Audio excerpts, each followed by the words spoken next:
Here we have a histogram, much different from a bar chart. The frequency density on the y-axis, as it should be. And what I'm going to do is I'm going to use the information they've told me, and you can see in the question there, between 160 students, is between 155 and 170. So I'm going to split up the from 155 to 170 into boxes and count them. 1, 2, 3, 4, 5, 6, 7, 8, 9, 10, 11, 12, 13, 14, 15, 16. So I reckon I've got 16 boxes there, and those 16 1 centimetre square boxes represents 160 students. So doesn't that mean that every little box that I've just marked off means 10 students? Okay, because remember, histograms is all about the area. The area represents the frequency on a histogram. So if I've worked out the area of those, I've got 16 1 centimetre square boxes. If that represents 160 people, then it must be each box is 10 students.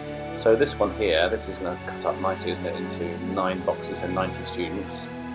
This next one's a bit of a pain because I've got one whole box which is 10 students, and then I've got that little bar which is a fifth of one, so it's going to be a fifth of 10 is 2, but I'll deal with that in a minute. I'm going to get the whole boxes first. So here I've got another set of 9 boxes, and this last bit, I'm going to make a bit of a mess now, but I can see that I could make another couple of whole boxes, I think. So I've got 3 lines there, which is 6 students. I can take 2 of the lines from that box and give 2 to the left hand topmost square to make that into a complete box, and I could also put one of those lines into the right hand side to make almost another complete box. And of course, don't forget, I've got a very small little bit on the right hand side, so I could make an extra 2 full boxes out of little bits that are left over. Okay, and there they are.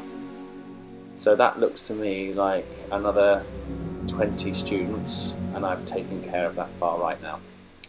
So all I need to do now is just jot up the number of students I got. So I've got 20 there, 90 underneath it, I've got the 106 in the middle, I've got another 90, another 10.